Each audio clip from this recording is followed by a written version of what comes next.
Get ready, guys. This means we're going live.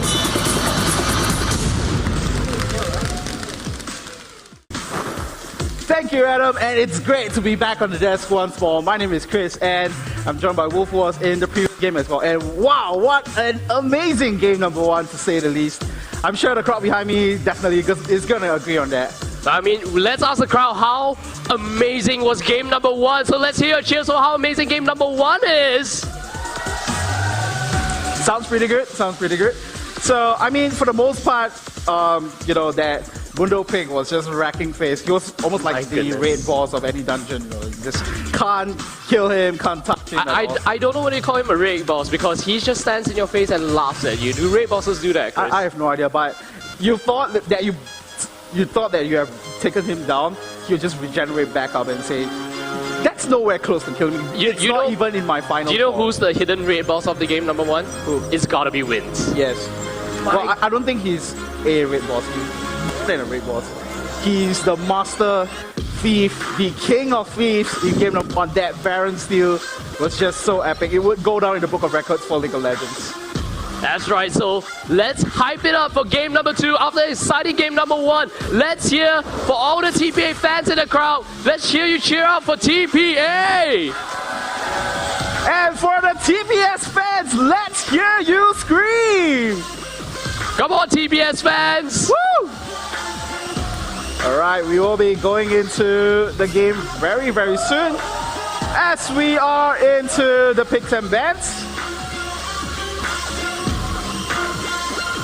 That's right, we are into picks and bans. The first ban will be going underway soon. With this time, the Azubu Taipei Snipers will be playing on the blue side and the Azubu Taipei Assassins will be playing on the purple side. So the first ban coming out is going to be casted in once again from the Azubu Taipei Snipers. Teemo coming out as their second ban, and on the same side, actually, on the same coin, I would say, Azubu Taipei Assassins take out Zillion once again.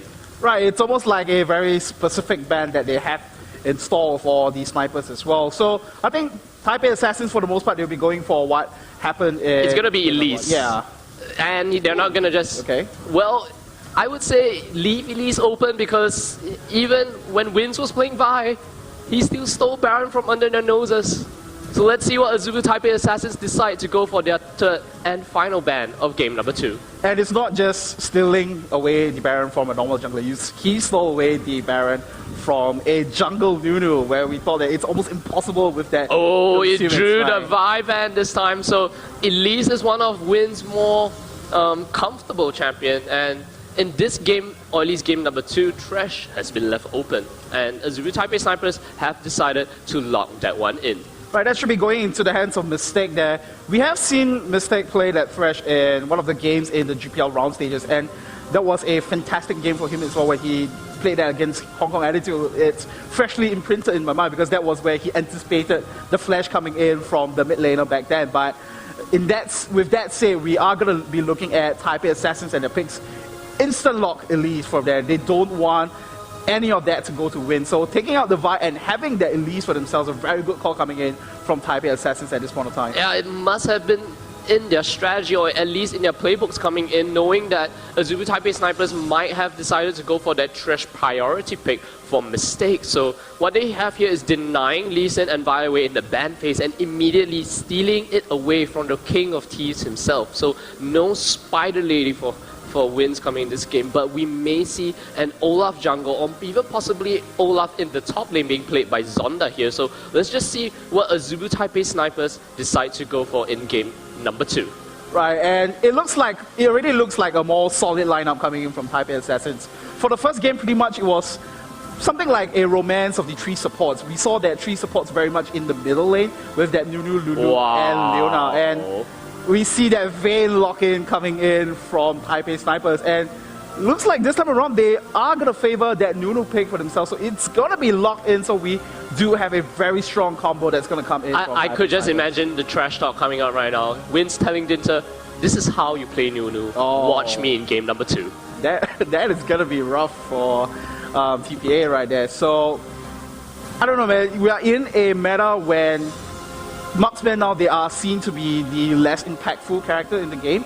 But in that sense, when you go for this Vayne pick, it almost shows that you have enough confidence to try to take out the opposing team. And having the Nunu on your own end as well, you can just constantly buff up the vein with that blood ball. And then, we saw in game number 1 as well, Vincent with that absolute 0. Once or twice, it wasn't in a very favorable position, but for the most part, it was used to very good effect to try to zone out the opponent team. So. If they lock in this Caitlyn, I'm going to favor Azubu Taipei Assassin's comp so much because the Annie Caitlyn lane is such a long bully lane. And once Annie gets the stun charged up, you go in the Pivotal with Peacemaker as well as the headshot passive coming from Caitlyn. There's going to be so much burst damage coming out from that lane in itself. So they do lock in the Caitlyn, and I really like the fact that Azubu Taipei Assassins have decided to pick up a regular, or more, I say more conventional AD carry coming to game number 2.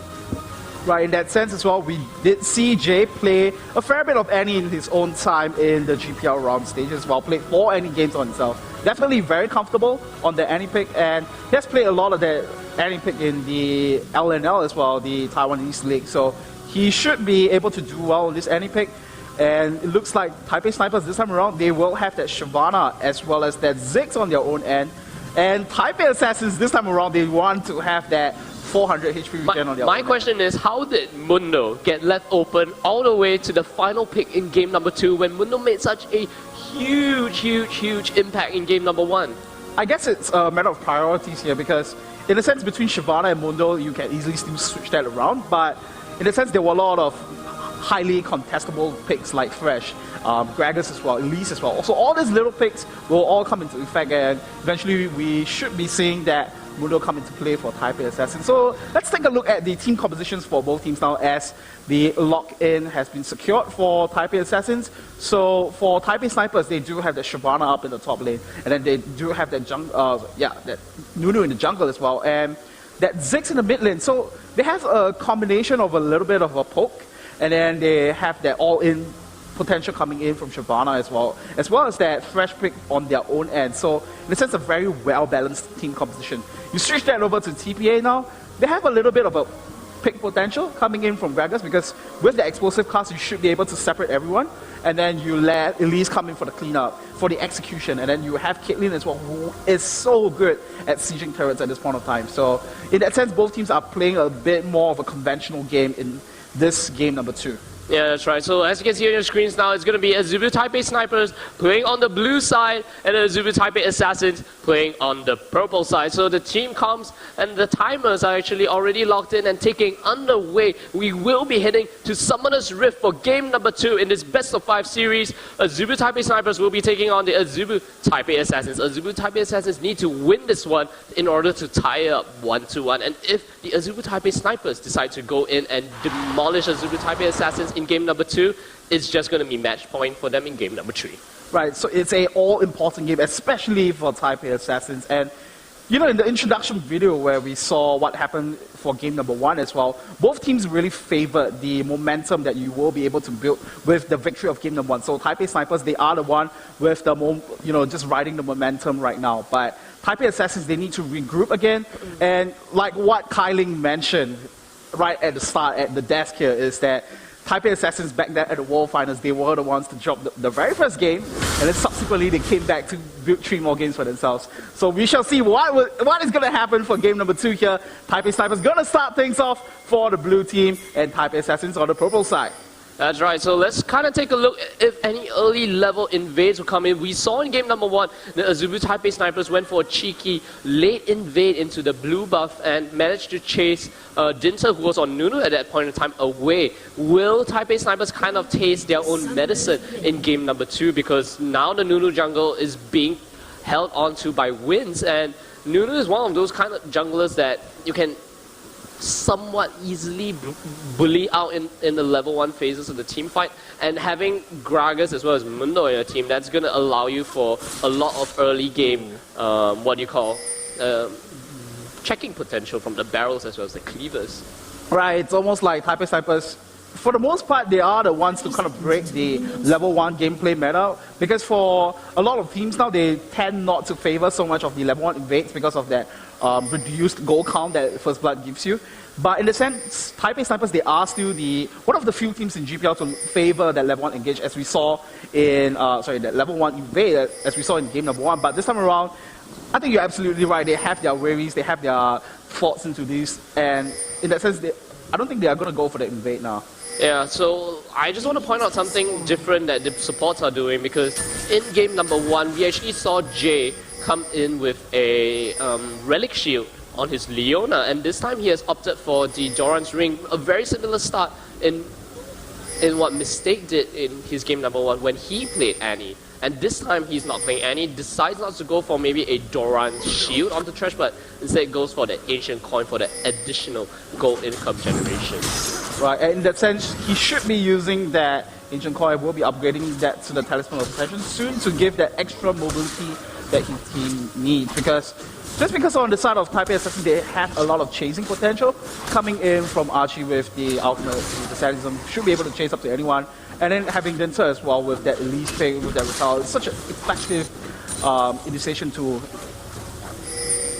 So we'll be back into the lanes for this one. Archie will be able to pick up his own ray buff, and Dinter now. What a fantastic play from the Azubu Taipei Assassins. A level 1, they managed to take away 3 buffs from the map, passing Archie the red buff from that invade because their duo lane was at the bottom, and the Taipei snipers actually suffered because Mistake as well as God JJ was sent to a lane swap, goes to the top lane, and they didn't have any sort of numbers advantage coming in.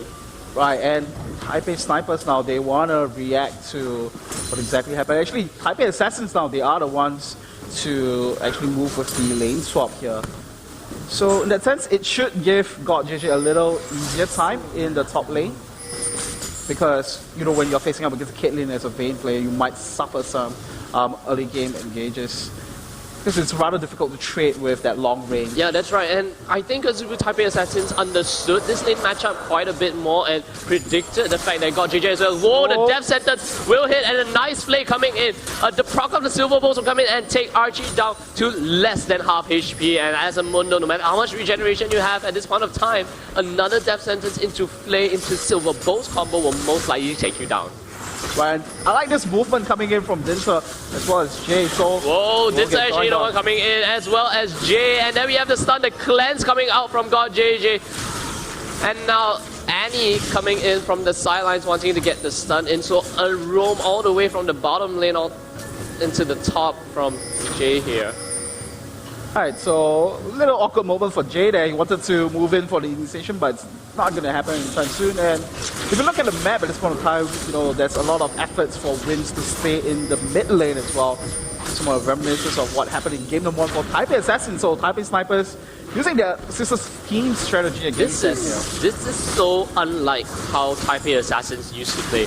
We saw in the semi-finals match, against the Saigon Jokers that they start off so extremely slowly, and here we have Mistake taking a big chunk of damage from the combination of Archie as well as Jay. But like I was saying, Azubu Taipei Assassins usually only kind of start pushing objectives post 15-20 minutes kind of thing. They like to extend the laning phase, and this is a completely different. The death sentence will hit, and Mistake is taking a bunch of damage. He's forced to flash away. First blood goes to Jay. Great tower juggling aggro there, and this is definitely a TPA that I've not seen before. Well, we might see some more action coming down. Jay gets hit now.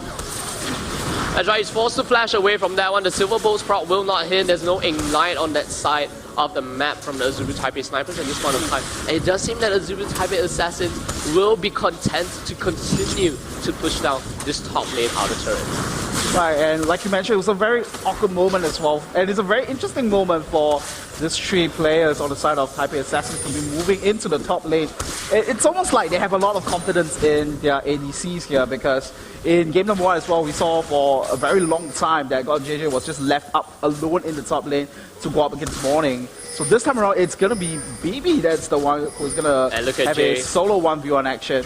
This is so dangerous. There we have the stun coming onto God JJ. Dinter comes in, the hook does come out to God JJ. And there we have the exhaust being put onto Dinter. Dinter taken down extremely low, Mistake. And Wins should be able to pick up the kill onto that one. Gives Wins the kill, and God JJ manages to survive that sneaky little ambush that Jay was trying to plant towards them. I really like this play coming from the Azubu Taipei Assassins, despite of what just happened in the top lane. They trade 1-for-1 effectively there.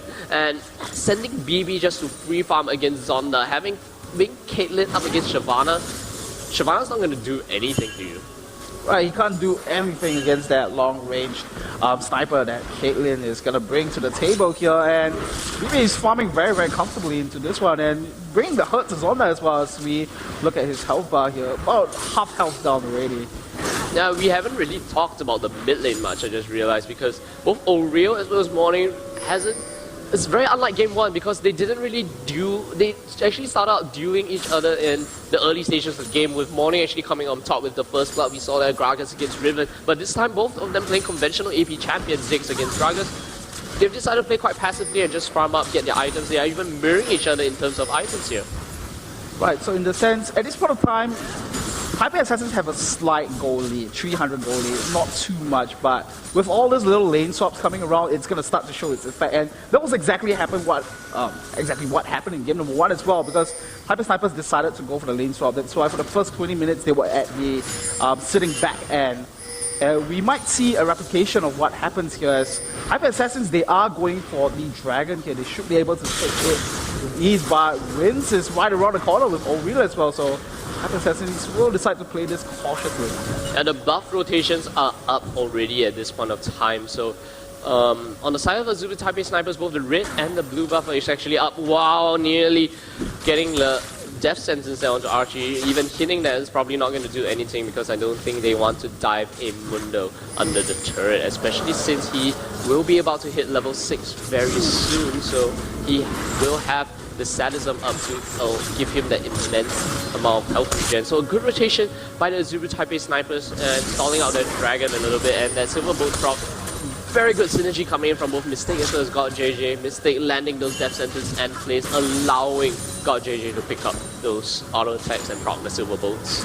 Right, speaking about God JJ as well, he has already went back to pick up some items of his own. Already has that Vampire Scepter as well as that Berserker Greaves, but a very close death sentence out in the top lane as well. So, like I was mentioning, BB hasn't gone back to buy anything as well. So, in that sense, his first back, he should be able to at least get one of the key components to whatever that he's building.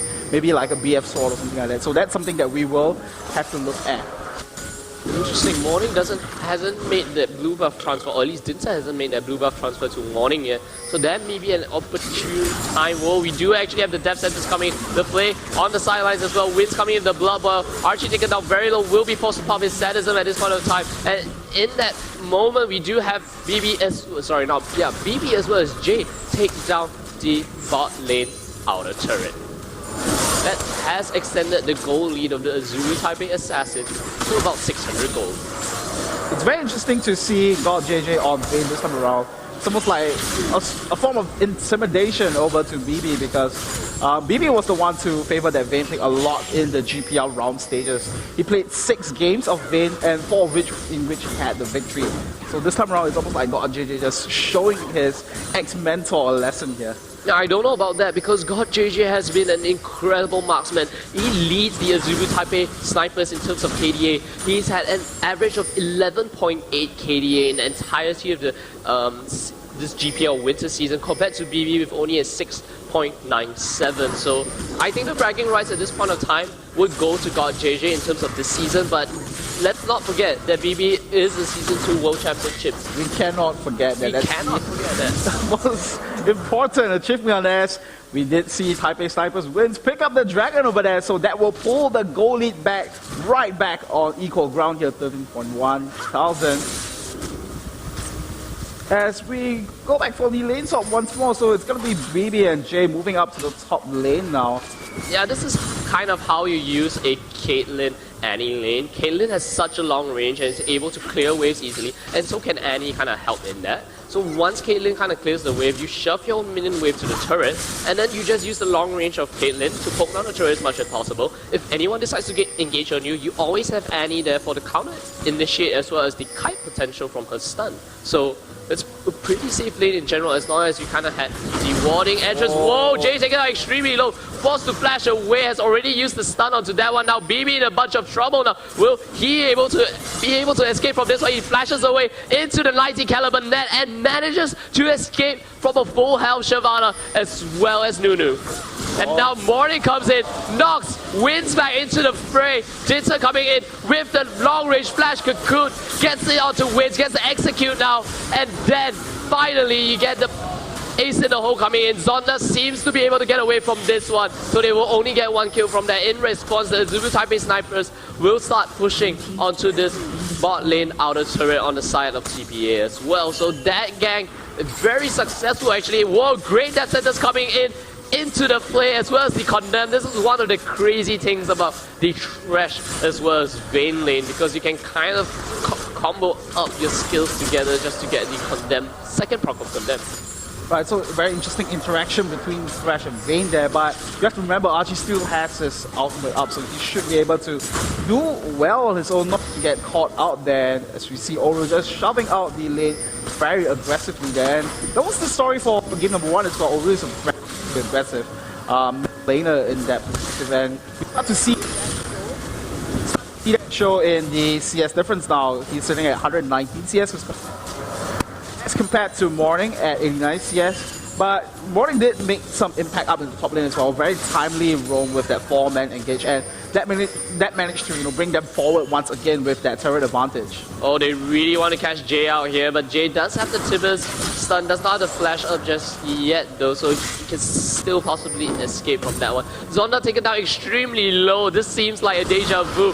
Wow, Zonda forcing, actually Morning forcing Zonda to use that Dragon's Descent to escape from that one, and Oriel just putting so much harass onto Dinter, taking him down to about 300 HP and just putting even more pressure onto the mid laner. A great death sentence coming, and then the box getting popped. Jay will get the stun to God JJ, but the cleanse will come in. God JJ will survive that one. Jay taken down very low. The Ignite will be put on onto Wins, and now the Absolute Zero will barely get Jay into the ice ball range. Now Mistake as well as Wins taken out very low. Will BB be able to get a kill off this one? Yes, he does.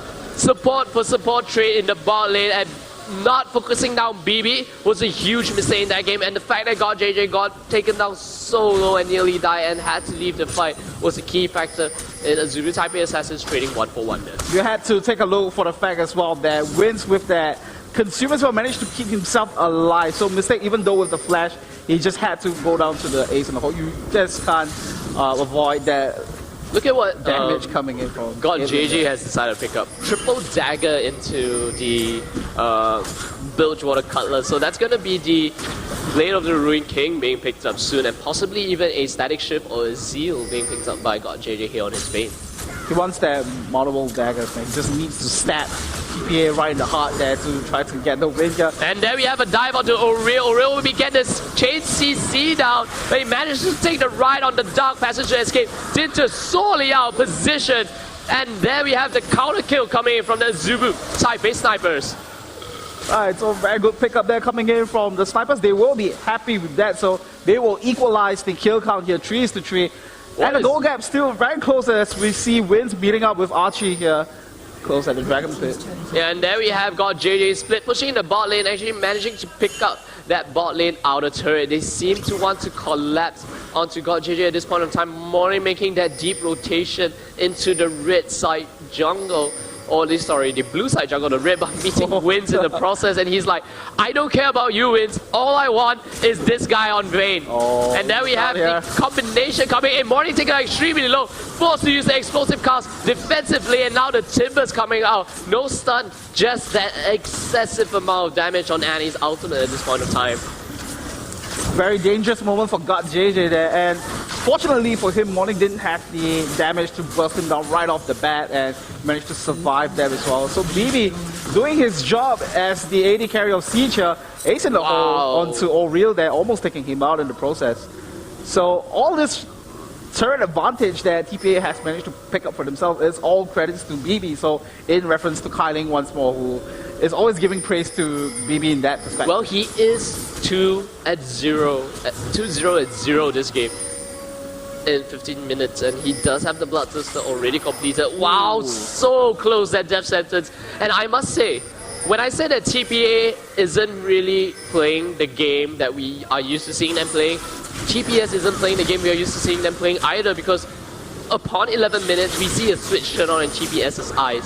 And that's the point in time where they will actually get it. We may see an engage here coming in from the Azubu Taipei snipers. Archie decides to turn around and throw a briefcase back into the face of Mistake, forcing them to kind of back away from this one. So the teams are kind of off their usual game plan at this moment, and maybe it's kind of how the smite actually comes out.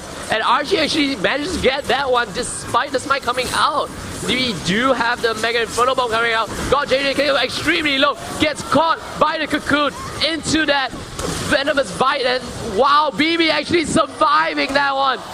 The Death Sentence will miss a double kill for O'Reilly, and will O'Reilly be able to catch up to BB here? He seems like he wants blood. You use the satchel charge to close the distance. You get a side wall down, gets hit by the 90 caliber net, as well as the cupcake into the piece over Peacemaker, and he will be forced to back away from that once, and BB amazingly manages to survive. The immortal BB there, would you say, at least for game number 2? Well, I'm not going to call him that just yet, but definitely there's a reason why BB was on a World Championship team in Season 2.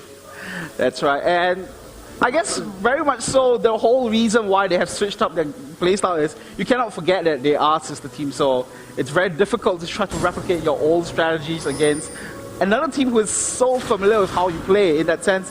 So you need to switch it up and switch things up a little bit more. My question is TPA the one that's switching it up and forcing TPS to play a different game? Or is TPS the one that's switching it up and forcing TPA to play a different game? It's a chicken and egg question here, I think. Yeah, it is a chicken and egg question. So there we have it. We did see Dinter take out the Dragoness also. That will build their goal advantage once more. And this is the choking point for Taipei Assassins in game number 1 here. They did take out all the other turrets, but for a good 10 minutes, they were unable to secure any other turrets after that.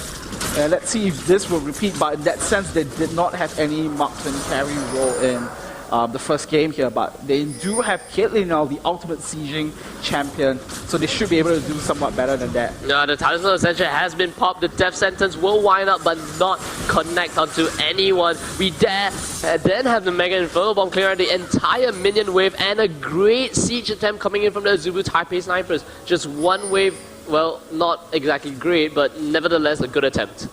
Right, we might see Taipei snipers here go for that switch on, and they might start going for that fast pushing strategy that we are very used to seeing them do here. I remember you calling the word for it, Chris. What's that word called coming in? It's the buffet strategy. It's the buffet strategy. I don't think the buffet lines are open for game number 2. Maybe not yet, and in the sense it will take some time for God JJ to skill up. And yeah, and speaking of which, let's see if he actually gets condemned to the wall. Condemns TPA Archie into the wall. Just slow from Absolute Zero comes in. Zonda decides to go in with the Dragon's Descent, gets stunned under the turret, takes a fantastic dark passage and rides the lantern out to safety. And it does seem that with that blood ball onto God JJ, having the Blade of Ruin King, having that Berserker Greaves into the dagger, he would start to put quite a bit of damage onto him. Morning is onto the sidelines. We'll use the body slam, gets that barrel and a great explosive pass. Nox wins back into the fray. Will Wins be able to get away from that one? I think not. And there we have that kill going all the way to Morning, getting the barrel to actually pick up the kill onto Wins. Taipei Snipers kind of overstayed there for a little too long, but I have to say, very good attempt coming in from there. They had all the mobility coming in from the Talisman of Ascension, as well as the Dark Passage, and look out here, we might see some more action. Yeah, that's right. They are going to fight over this double golem. Wow, so close from the Death Sentence. They mistake actually trying to predict that BB will walk back slightly in hopes to connect the Death Sentence. He does have the exhaust and the box up, so if he lands a perfect Death Sentence into a play, can easily cut down the DPS on the Caitlyn, because the box is just going to reduce your attack speed all the way to 99%. So with Zonda taking out the top lane turret, it's going to be the equalizer once again. So everything is dead even once more except for that one dragon advantage that Taipei Assassins had over the snipers here. So in a sense, we are both transiting into the 20 minute mark in a very even ground once again. Yeah, and speaking about transitioning, let's kind of take a look at the items that are coming in for both the Azubu Taipei snipers as well as the assassins coming in. And it's just been a Ruin King for Shyvana compared to the Spirit Visage as well as the parts of the Sunfire King. And it doesn't seem that Wins has any additional gold to get much more. He does pick up this Sightstone though, so that's going to give a little bit of a vision advantage onto Azubu Taipei snipers when they need to, because I think it's a good call at this point of time for Wins to pick up the Sightstone, because we have Mistake rush the Talisman of Ascension, and that's kind of just making up for the things that you actually lack. Oreo actually taken down extremely low here, will not go down to that one, just throws out his spell rotation here, and they will seem to back off. So item-wise, I think the teams are pretty even, except of course BB, who has already completed the Blood Tester as well as the Static Shift. Right, and the other itemization perspective that I want to talk about is between Zonda as well as God JJ. I think it's a very good choice for them to both build up that Blade of the Ruin King early so that they can just duel and fight it out with Archie right from the start here, and all this percentage health damage that they are able to dish out should be able to help them deal with this very tanky Mundo up in the top lane.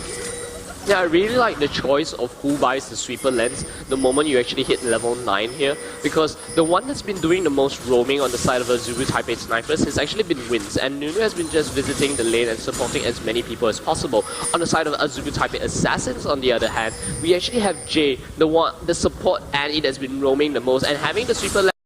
We do actually have Oreo getting taken out extremely low, but will take a round down passage and a great death sentence into the box. Will actually knock Dinter as well as BB straight face first into it, and now Archie will join with the teleport and another great death sentence. God JJ amazingly still alive, and BB will be the first one to go down. How did he survive that one? Mistake also barely alive. Oh my goodness. How did they survive? I have no idea. Okay, I have to give a lot of credits to Mistake there. He landed 2 clutch death sentences, keeping number 1 Oreo alive initially, and then got JJ alive. Speaking of which, we might see Wins in a bit of trouble. He will flash out of the way, and not only were the death sentences on point, the dark passages as well. I think it's more than what my hands could count at this point in time. My fingers can count actually. And Dinter there will actually try to force Zonda away successfully, so he needs to alleviate some of the pressure up in the top lane and take away his Great Buff. I just realized that Oreo has 4 kills out of 7. He's so far ahead of everyone else right now. Let's check the amount of gold that he has. He has 8.4 thousand gold, and everyone else on the side of the Azubu Taipei Assassins don't even come close to him, maybe except for BB. The death sentence barely missing out there. And here we have a little time here, and seems that both teams are posturing for the dragon attempt here. And let's kind of take a look at the vision control coming in from both sides. This is the vision for the Azubu Taipei Snipers, and this is the vision for the Azubu Taipei Assassins. So they have the ward center around the vision paths in which, or at least the choke points that they want to travel in. This will be a very contested brush. This will be a very contested choke point. It does seem that a sneaky dragon will come in.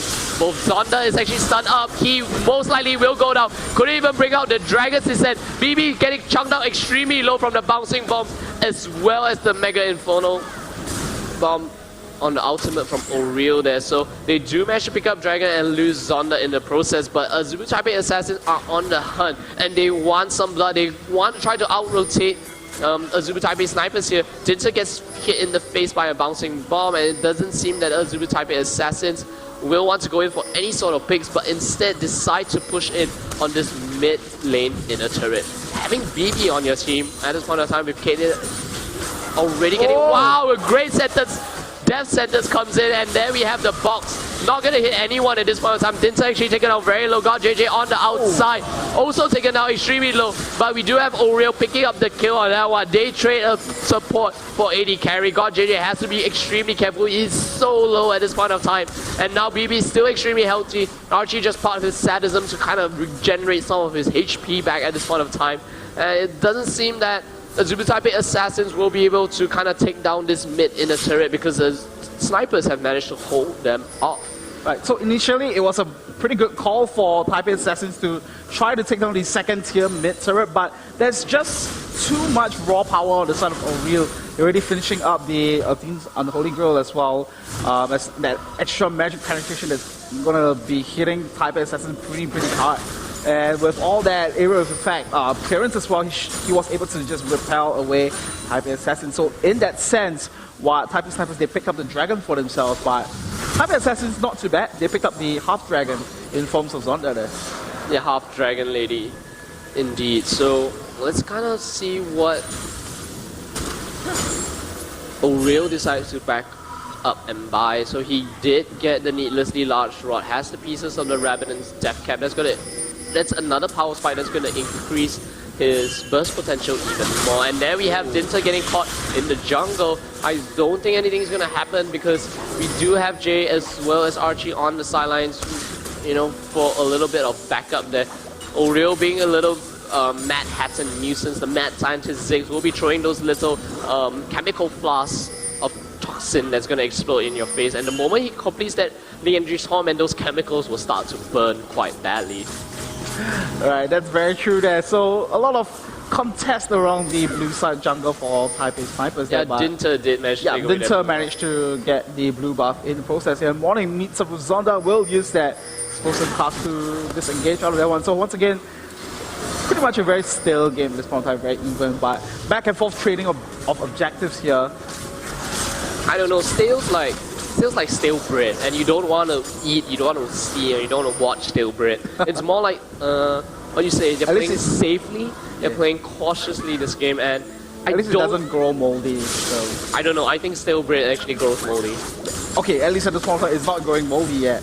Because we are just 27 minutes in, still can go anyone's way. And just to remind the viewers out there what they are playing for, is going to be the bragging rights to call themselves the champions, as well as that 80,000 cash prize for the champions, and as well as that 400 circuit points. That's very, very important for you to try to advance to Season 4 World Championships. That's right. So at this point of time, what do you think about the team compositions? We are in the mid to late game phase, and does the Azubu Taipei Assassin have a superior late game team count just because they have Caitlyn on the team with superior siege? But on the other hand, the hyper carry in terms of God JJ is going to be very scary. And I'm just looking at the marksman only, but if we take a look at the entirety of the team comp, I think both of them are quite evenly matched coming into the late game. Yeah, they are very, very evenly matched in the sense that I think Taipei Assassins, they are trying to pull out this split pushing strategy, which we have seen for a few games when they are playing in the GPL round stages, but Taipei Snipers, they have very good answer, like what we are seeing at this point of time. The Mega Inferno Bomb, they will just clear out waves of minions very, very quickly. So in that sense, Taipei Assassins, they will be forced to take a back seat to this one. So if Taipei Snipers, they can find the engages and the picks that they want to find, then they should be able to come on top because of this hyper carry potential coming in from God JJ here.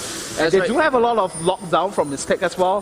So if they are able to find the little picks that they want to, they should be able to be the ones to come on top. That one's really close there. They do manage to pick up the mid lane inner turret though, but Jay taking out extremely low again, knocked back by the central shot. Zonda goes in with the Dragon's Descent and a great death sentence. BB goes down as well. Dinter is forced to flash away, and it does seem that they want to chase Morning as well as Archie. They are trying to go for this pincer maneuver. Zonda is coming along the side. He will eat a barrel to the face. They kind of sidestep this briefcase still coming from Archie, but we do have an absolute zero. Wow, Dinter pulling out the jukes here, but he will be met by the mad scientist as well as the dragon. He gives God JJ the kill, and with these 3 kills, 30 minutes into the game, it does seem that Azubu Taipei Snipers might be thinking of going for Baron. Right, and that was exactly the pick that they needed as well, in a position when Archie was not able to rejoin them with the teleport. This is going to be quite scary though, because Morning has a death. Wow, he does get death sentence into, and the condemn. Wow, the exhaust coming in, forced to blow that explosive cast. They don't decide to go for Baron at this point of time, but look at God JJ hitting in from the sidelines. He's going unstoppable right now, and it does seem that they will kind of back off. Zonda going down very low, but a great attempt from Morning as well as Archie to prevent Azubu Taipei Snipers from picking up that Baron. I was about to say, it's going to be very dangerous because Morning had his explosive cast up. And yes, the new news on that team, but you cannot underestimate the power spike or the burst potential of a fat Gragas. Right, but he is going to be trying to steal away the Baron from Wins there. And I have to say, from what we saw from Game #1, it's going to be quite difficult. I don't know. I mean, if anyone is actually to steal Baron from Wins, it's got to be Dinter, because I'm sure he has studied Wins as his sister, or at least Wins on his sister team for so long, and if he's able to kind of pull off a smite steal underneath the nose of the King of Thieves himself, what does that make him? He might just want to dethrone wins in that perspective. I don't know. I think We I could claim say, the king title. Could I say that Dinter assassinated wins on the throne? That would be very appropriate. I'm pretty sure it's very appropriate. So back into this game here. At least in the Baron attempt, what Taipei Assassins did was not only did they stop the Baron, they traded 1 for 1 as well. So that's not too bad on their own end. Wow, look at that. Morning actually going in, forcing the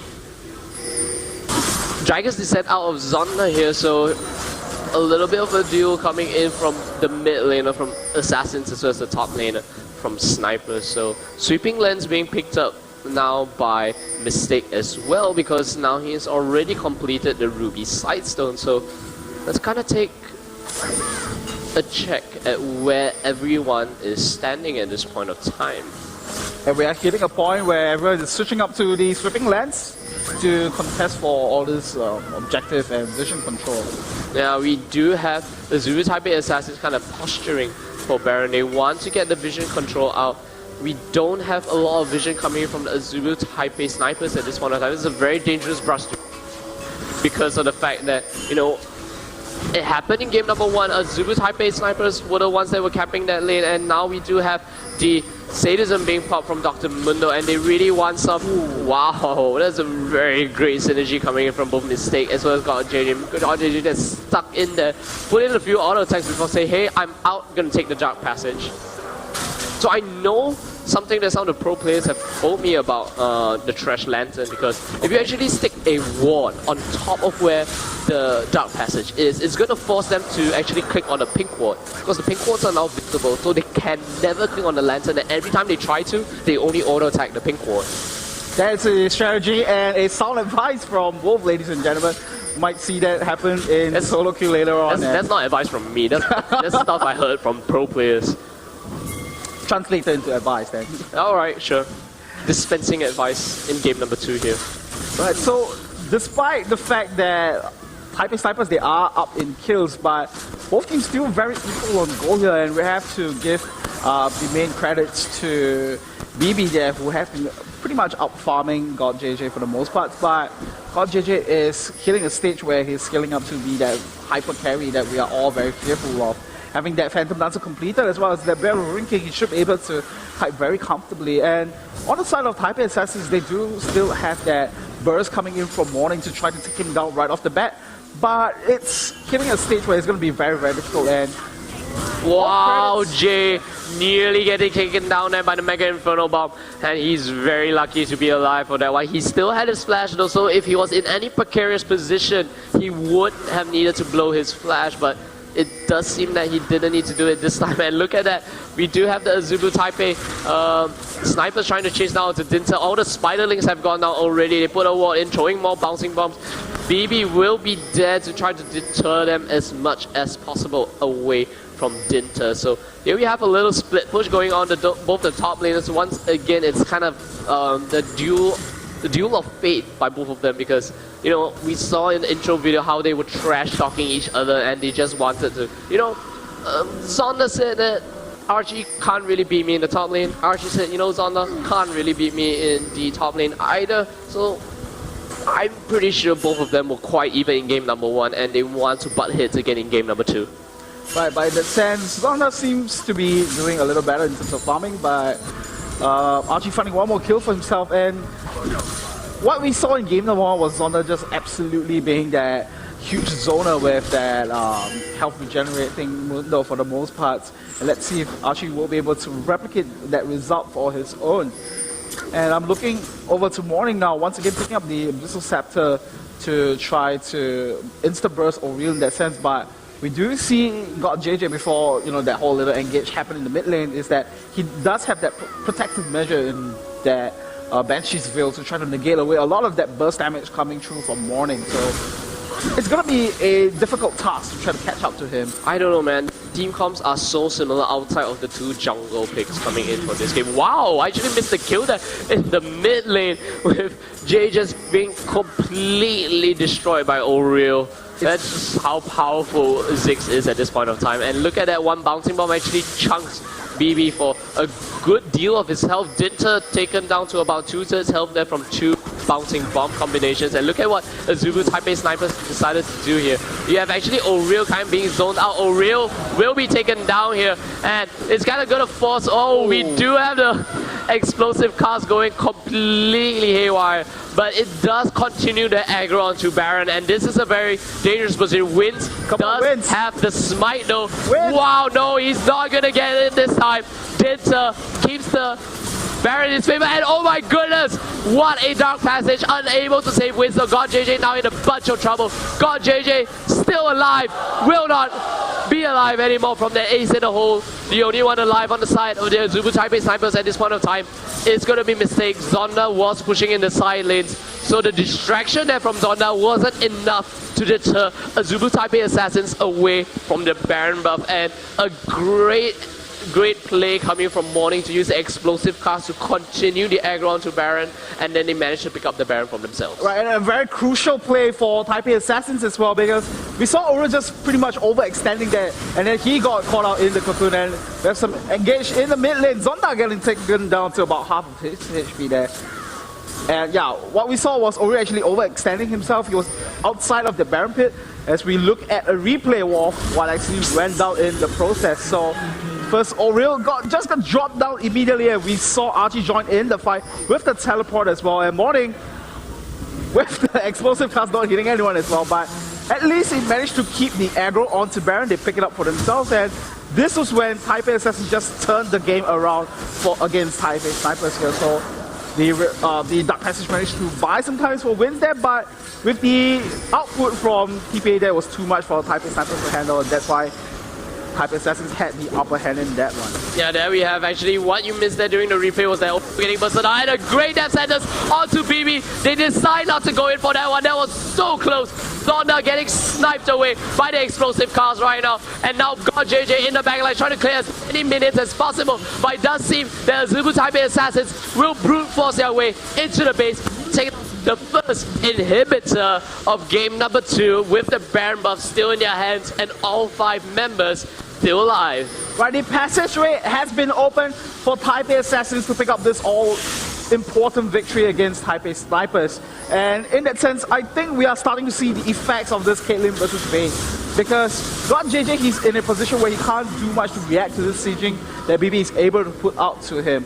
And for the most part, BB has been doing a very good job to just focus on the turret. And that's what exactly Taipei Assassins need to secure all this turret objective and turret advantages over Taipei Snipers. So with that said, and in the past 2 minutes, we see Taipei Assassins pulling the goal lead above Taipei Snipers at a good close to 7,000 at this point of time, and that is going to be a pretty good lead for them, and having that Baron buff as well, which means that they could go in to force another objective once more, probably the outer turret for, the inner turret at the bottom lane.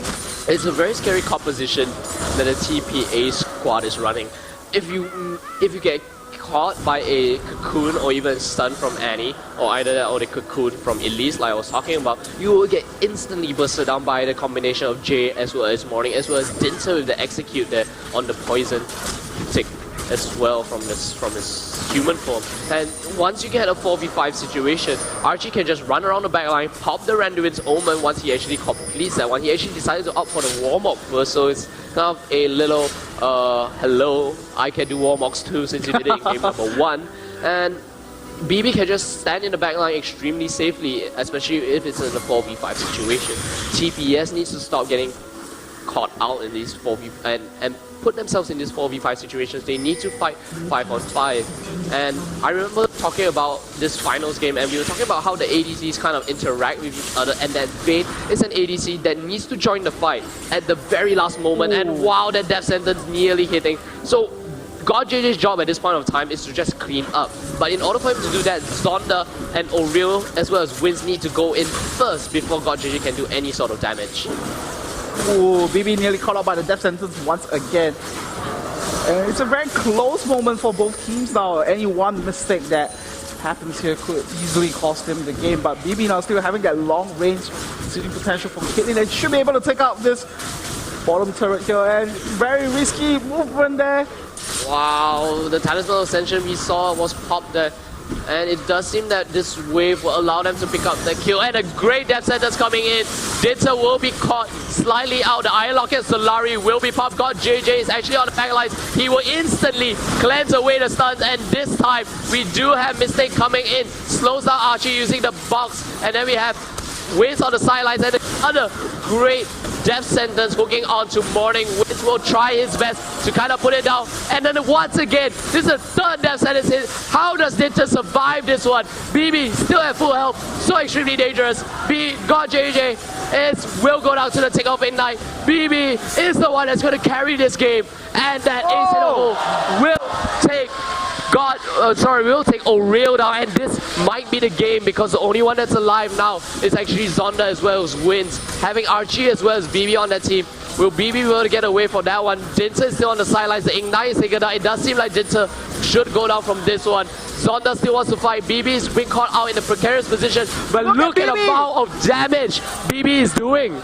There's no way they can deal with BB at this point of time. You're just a Nunu and a Shyvana.